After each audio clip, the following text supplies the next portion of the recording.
লাউ আমার অনেক পছন্দের একটা সবজি, আর সেটা যদি হয় ইলিশ মাছ দিয়ে রান্না তাহলে তো আর কোনো কথাই নেই।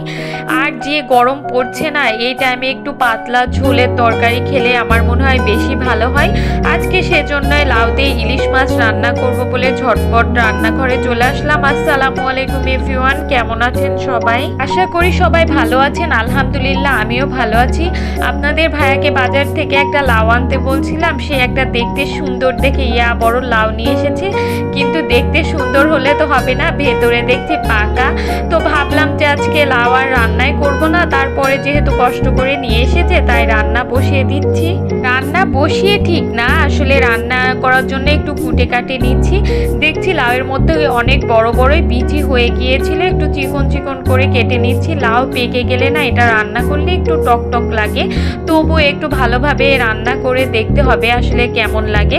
এই তো আমি সবগুলো এমন চিকন চিকন করে কেটে নিই। আর আমি মাছগুলো আগে থেকে ভিজিয়ে ভালোভাবে পরিষ্কার করে ধুয়ে নিয়েছিলাম, আর লাউগুলোও আমি ভালোভাবে ধুয়ে পরিষ্কার করে নিয়েছি। আসলে রান্নার আগে আমি সব কিছু গুছিয়ে একটু করার চেষ্টা করি, গুছিয়ে কাজ করলে না একটা চোখেরও শান্তি লাগে, আর একটু ভালোভাবে আরাম করে রান্নাও করে নেওয়া হয়। এখন আমি মাছগুলো একটু লবণ, হলুদ আর মরিচের গুঁড়া দিয়ে একটু মেরিনেট করে নিব। ওগুলো মশলা আমি হাত দিয়ে ভালোভাবে মেখে নিচ্ছি যেন মাছের সব অংশে মশলাগুলো ঢুকে যায়। এখন কিছুক্ষণ রেস্টে রাখবো, তারপরে একটি প্যান গরম হয়ে আসলে তাতে তেল দিয়ে মাছগুলোকে ভেজে নিব এক এক করে। মাছগুলো না আমি বেশি ভাজবো না, জাস্ট 20 সেকেন্ড এপিট ওপিট করে নিব। ইলিশ মাছের নিজস্ব একটা স্মেল আছে, বেশি ভাজলে না স্মেলটা নষ্ট হয়ে যায়। তা আমি হালকা করে জাস্ট এপিট ওপিট করে নিচ্ছি, এপিট ওপিট করে ভেজে নিচ্ছি। দেখুন আমার মাছগুলো কিন্তু ভাজা হয়ে গিয়েছে।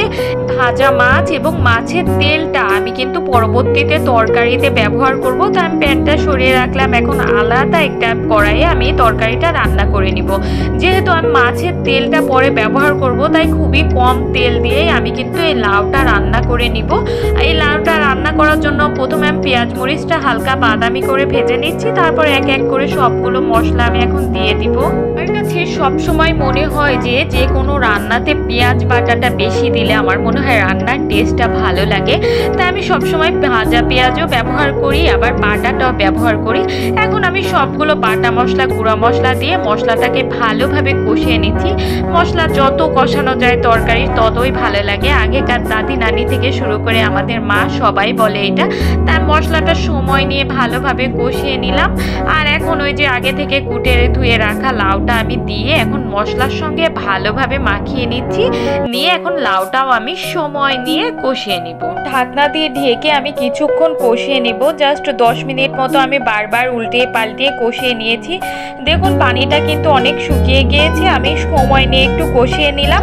তারপর এখন ঝোলের পানিটা দিয়ে দিব। যেহেতু আমি কষানোর টাইমেই কিন্তু না 80% সিদ্ধ করে নিয়েছি, লো হিটে কষিয়ে নিয়েছি। এখন আমি ঝোলের পানি দিয়ে 10 মিনিট মতো রান্না করে নিলাম। দেখুন পানিটা কিন্তু অনেকাংশেই শুকিয়ে এসেছে। এখন আমি কিন্তু আগে থেকে ভেজে রাখা মাছ এবং মাছের তেলটা এ পর্যায়ে দিয়ে দিব।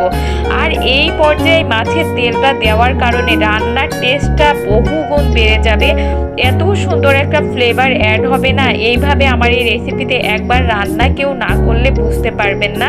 তারপরে এই তো আরও কিছুক্ষণ লো হিটে আমি রান্না করে নিব ঢাকনা দিয়ে ঢেকে। একদম লো হিটে আরও 5 মিনিট মতো আমি রান্না করে নিলাম। এই তো দেখুন আমার রান্নার ফাইনাল লুক, কালারটা কি ওয়াও এসেছে তাই না? আজ এই পর্যন্তই, সবাইকে আল্লাহ হাফেজ।